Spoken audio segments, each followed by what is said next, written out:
시청자 여러분 안녕하십니까.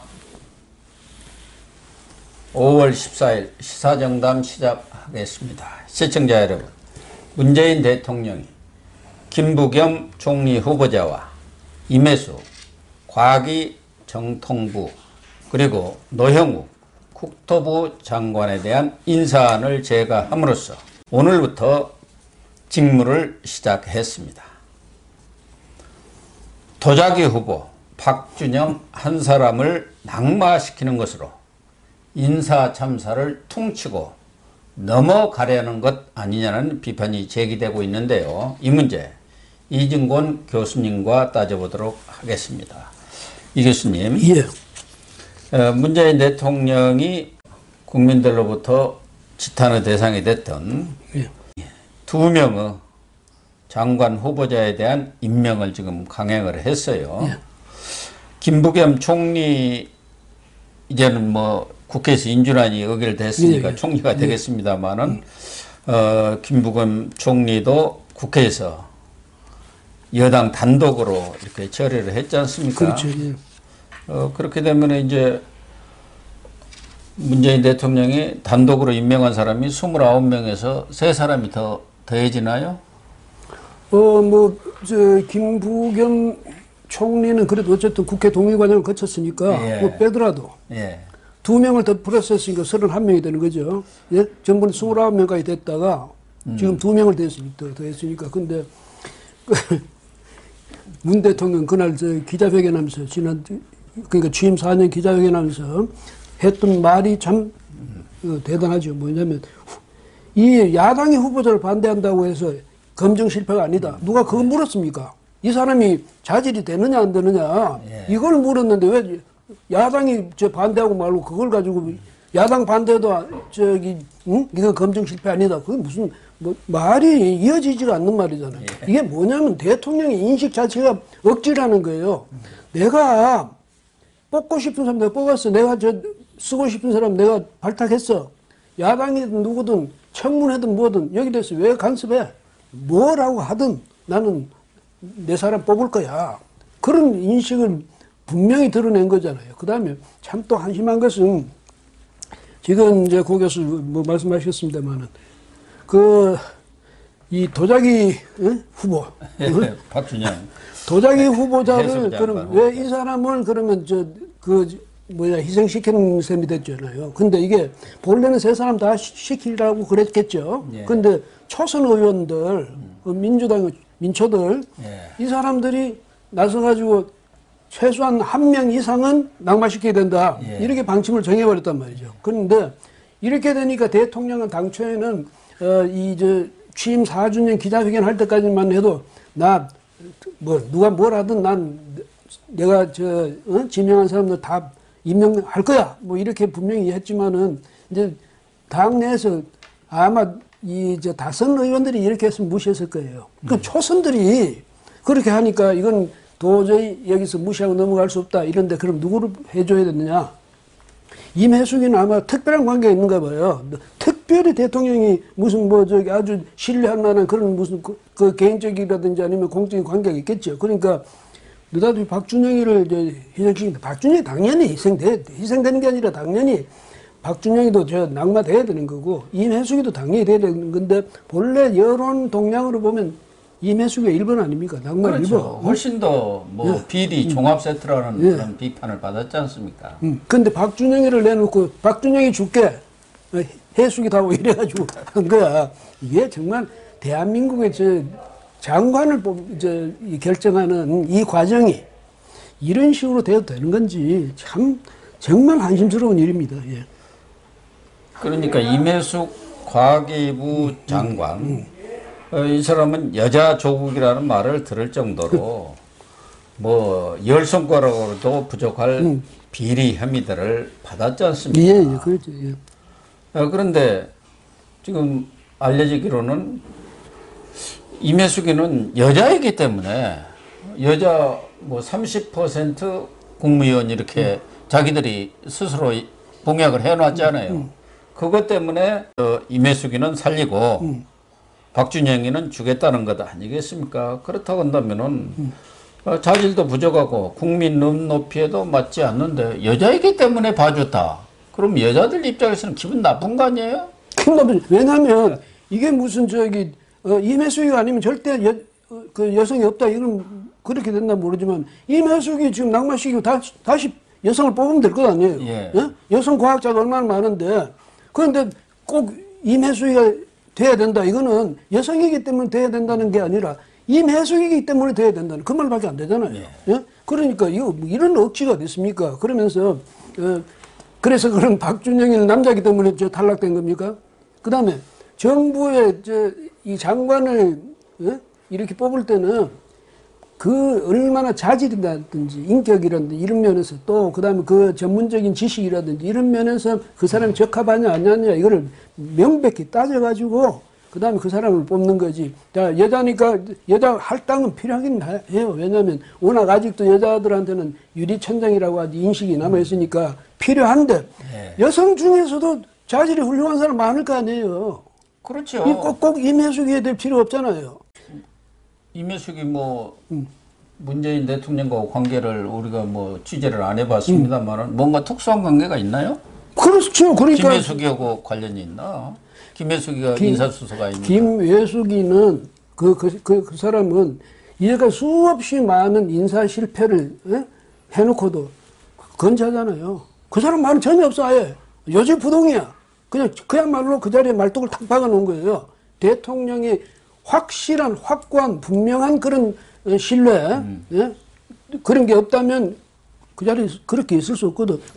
아니 김혜숙 인사수석이 물론 신뢰해서 그럴 수도 있지만은 그것도 대통령이 뒤에서 확고한 그런 신뢰를 표하지 않으면 김혜숙 혼자서 그렇게 할 수 있는 건 아니잖아요. 그러니까 전혀 이름도 없는 변호사를 갑자기 법제처장 시키고 그리고 인사수석까지 시켜서 지금 인사 참사를 여러 차례 냈는데도 불구하고 요지부동 북박이로 지금 바꿔놓고 있는 거 아닙니까? 예. 김명수의 김미리예요. 김미리 판사 딱 바꿔놓고 있잖아요. 근데 문 대통령이 그날 기자회견하면서 뭐라고 했냐면 나는 대통령은 말이지 유능한 장관, 유능한 참모 발탁하고 싶다. 그런데 국회 청문회가 능력 제쳐도 오로지 그걸 흠결만을 따진다. 이렇게 불만을 토로했는데 아니 자기는 좋은 사람 뽑았는데 왜 흠결이 도덕성이라든지 정직성이라든지 이런 것은요 그 중요한 그 국가의 중요한 요직에 가기 위한 이건 필수적인 요건이에요. 예? 그거는 괜찮아. 아무렇게나 해도 능력만 있으면 돼. 이런 법이 어디 있습니까? 그래서 대통령 자기 말 자체에 이미 모순이 있는 거야. 자기가 잘못 뽑았다는 얘기가 아니에요. 흠결이 있어서 흠결을 지적하는데 그게 문제가 됩니까? 근데 흠결도 그냥 예상 흠결입니까? 이 사람은 이런 문 대통령 표현식으로 하자면 흠결 백화점이야. 예? 파렴시범이죠. 이 사람들 보면 도적대들이에요. 도적대들. 우리 국민들 입장에서 보면은 높은 자리에 있으면서 이것저것 다 해먹고 일반 서민들은 보통 사람들은 평생에 한 번도 못 해볼 일들을 수없이 한 사람들 아닙니까? 그렇죠. 이런 파렴시범들을 갖다 놓고 쓰레기통에서 주스다 놓고 이게 좋은 사람이다 능력 있다고 하면 그게 그러니까 설득력이 있습니까? 그러고 거꾸로 야당을 공격한단 말이야. 반박하고 야당을 비판하고 이러는데 사람이 양심이 있어야죠. 그러니까 문 대통령도 옛날에 야당을 이끌 때는 뭐라고 했습니까? 청문회 때마다. 그럼 자기가 무슨 말을 했는지, 그때 당시에 여당을 어떻게 공격했는지, 그때 당시에 대통령의 인사를 어떻게 비판했는지 이런 걸 전부 다 잊어버린 모양이야. 예? 나이가 들어서 그러나? 박근혜 전 대통령 때 그 야당 이런 의견 무시하고 임명하는 거 분노를 느낀다 하면서 그런 부적격자를 갖다 놓고 이렇게 임명하는데 국민들이 받는 그 상처를 좀 헤아려야 한다. 뭐 이런 얘기 했잖아요. 그렇죠. 예, 그런데. 지금은 이제 딴 소리를 지금 하고 있는 거 아니겠습니까? 사실, 아니, 자기가 했던 말을 꼭 그대로 반대로 이제 야당에 대해서 돌려주는 이런 식의 아주 이게 좀 무책임한 이런 그 언급을 대통령의 자리에서 예사로 한다. 그건 압박이거든. 예? 내 인사에 대해서 왜 간섭하냐 이건데. 대통령 인사가 자기 겁니까? 뭐냐면 우리나라에서 흔히 하는 말로 인사는 대통령의 고유 권한이란데 그건 인사는 대통령의 고유 권한이 아니고요. 국민이 대통령한테 위임해준 권한입니다. 그런 거 위임받은 그런 권한을 이런 식으로 마음대로 행사할 수는 없는 일이죠. 예. 아니 위임을 해줬다 해서 엿장수 마음대로 그러니까. 인사하라는 얘기는 아니지 않습니까? 그렇죠. 인사권은 분명히 대통령한테 있다고 하더라도 그것은 내재적인 한계가 있는 겁니다. 그럼요. 제대로 된 사람을 뽑아서 국민한테 또 나라를 끌어가는데 가장 적합한 적재적소 인물을 임명하라는 그 한계가 있는 건데 이게 적재적소가 아니니까 지금 문제가 되는 것 아니겠습니까? 그렇죠. 예. 지금 문재인 대통령은 야당이 반대했다고 그러는데 야당만 반대한 게 아니지 않습니까? 국민들이 반대하고 언론이 반대하고 모든 사람들이 저 사람은 적격자가 아니다 하는 게 우리 국민 10명 중에 6명이 그렇게 생각한 거 그렇죠. 아닙니까? 예, 예. 합당한 사람은 30%뿐이 안 되는 거예요. 그렇죠. 그렇다고 한다면 그게 어찌서 야당만의 반대가 되겠습니까? 그런 점에서 문재인 대통령이 이번에도 박준영이 한 사람 낙마를 시켰는데 그걸 지금 여론이라든가 국민의 뜻에 따라서 낙마시킨 게 아니잖아요. 민주당 초선 의원들이 들고 일어나니까 초선 의원들이 왜 들고 일어났습니까? 사실 따지고 보면 4.7 재보선 민심을 뭐 자기들은 수용한다고 했지만 지금 돌아가는 걸 보면은 정권 재창출은커니와 자기들이 지금 떨어지게 생겼거든요. 국회의원에. 그렇죠. 예, 예. 민심이 완전히 뒤집어졌으니까. 그러니까 초선들이 들고 일어나서 40명이 들고 일어나니까 이거 이러다가는 우리가 청와대가 잘못하다가 뒤집어지겠다 해서 지금 한 명 겨우 낙마시킨 것 아닙니까? 그 야당 존중하고 국민 존중해서 한 건 아니잖아요. 저 대통령 요번 인사하는 과정에서 또 마지막 결정하는 과정에서 국민은 안중이 없었겠죠. 야당은 물론 안중이 없었고 언론은 지금까지 계속 적폐로 지금 지적되고 있거든요. 정권에 의해서. 그러니까 지금 거기서 말씀처럼 집안에서 이런 식으로 이제 논란이 일고 특히 이제 이 초선 의원들이 그러니까 어떠거라 했는데 문 대통령이 전번에 이제 지난번 선거 지고 나니까 죽비로 한 대 얻어맞은 기분이었다 이렇게 이야기했잖아요. 그 이제 죽비라는 것은 이 스님들이 거기 앉아서 이게 뭐예요 참선하다가 조는 사람들에게 그 경각심 이거 깨우기 위해서 죽비를 치는 건데 누가 그랬더라고. 죽비 정도? 죽비 그거는 그냥 그렇게 깨우는 거지. 이 사람들 몽둥이 맞아놓고 무슨 죽비냐. 자기가 죽비라고 생각한다면 그만큼 아직도 덜 깨달았다 이런 말인데 이번에 하는 거 보면요 죽비도 안 맞은 것 같아. 아무튼 이 송영길 대표는 지금 대표가 돼서 언행일치를 실현을 하겠다. 또 친문 핵심은 아니었고 비주류인 것만은 틀림이 없는데요. 예. 송영길 입장에서는 어쨌든 이번에 나름대로 리더십을 확보를 한 게 아니냐 그런 생각이 들어요. 그런데 문제는 야당이거든요. 국민의힘은 세 사람 모두 탈락을 시켜라, 낙마시키라 했고 김기현 원내대표가 지금 새로 선출이 돼가지고 이번이 어떻게 보면은 김기현 원내대표 정치력을 시험하는 무대인데 한 명 낙마 정도로 그 시험들을 잘 통과했다고 볼 것인지 사실은 뭐 장관 낙마 그런 것을 떠나서도 국회 법사위원장 또 상임위원장 배분 문제 이런 부분에 있어서 뭔가 성과를 내야 하는데 과연 이런 일들이 지금 여야 간 협상에서 제대로 되고 있는지 이런 의문이에요. 민주당에서 윤호중 원내대표가 있는데 이분이 좀 강성이잖아요. 예, 그래서 친문 강성이 있죠. 송영길 대표는 보니까 좀 상당히 이제는 친문 일변도의 그런 정책, 대개문이 추동하는 그런 막무가내식 그런 정치에서 좀 탈피하고 싶다. 왜냐하면 이제 청와대하고도 일정한 거리를 둬야 된다. 우리는 이제는 뭐 앞으로 대선도 민주당이 주도해서 이끌어야 되고 치러야 되고 이런 상황이라는 인식을 갖고 있는데 비해서 아마 아직도 친문 세력들은 대통령을 중심으로 해서 정권을 재창출해야 된다는 그런 인식이 굉장히 강한 것 같은데요. 민주당이 살 길은 가능하면 청와대하고 멀어져서 청와대하고 이제 연을 끊는 거예요. 문재인 대통령에게 발목 잡혀 있는 한 민주당은 앞으로 희망이 없다 이렇게 봐야 되는 거고, 그 김기현 이제 이쪽 국민의힘 원내대표로서는 역시 이제는, 왜냐하면 지난번 4.7 보궐선거를 통해서 야당에게도 국민들의 관심이 눈길이 이제 쏠리기 시작했으니까 이 모멘텀을 어떻게 살려가느냐, 이게 굉장히 중요한 이제 그런 과제죠. 그다음에 김기현 이 원내대표로서는 그동안 국회도 이제 떠나 있었고 했기 때문에, 또 사실은 울산시장 그 보궐선거 그때 희생자 뭐 이런 이제 이미지를 주고 있지 않습니까? 그러니까 새로운 리더십을 보여야 된다. 새로운 야당상을 이제 세워야 된다. 이런 자기 나름대로 그런 어떤 이제 과제가 생겼죠.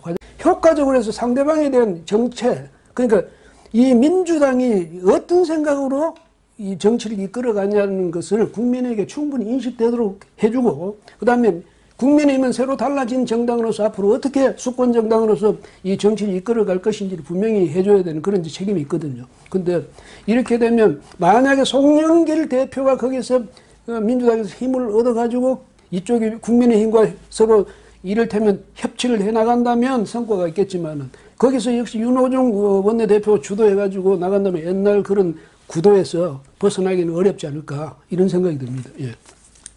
국민의힘 입장에서는 눈에 보이는 성과는 지금 없었지 않습니까? 예, 예. 그래서 오늘 또 청와대 앞에서 의총을 열고 뭐 이렇게 항의, 일종의 시위를 하는 모양인데, 여야 간에 원내대표가 새로 선출이 돼서 협상을 시작했다고 한다면은 국회 상임위 문제 정도는 타결이 되어야 돼야죠. 예. 그래도 뭔가 성과가 있었다, 또 협치의 그런 모습을 보였다, 이렇게 될 텐데 과연 그게 가능할지, 그게 문제 아니겠습니까? 국민의힘도 마찬가지로 계속 그냥 반사적으로 민주당이 어떻게 하면 거기에 대해서만 반응하고 거기에 대해서만 투쟁하고 이렇게 하면 늘 종속적인 위치밖에 못 서게 되거든요. 그래서 오히려 정치를 앞장서 이끌어가는 새로운 정치의 가치를 창출해가는 그런 모습을 보여줘야 되지 않느냐, 이런 생각이 듭니다. 예.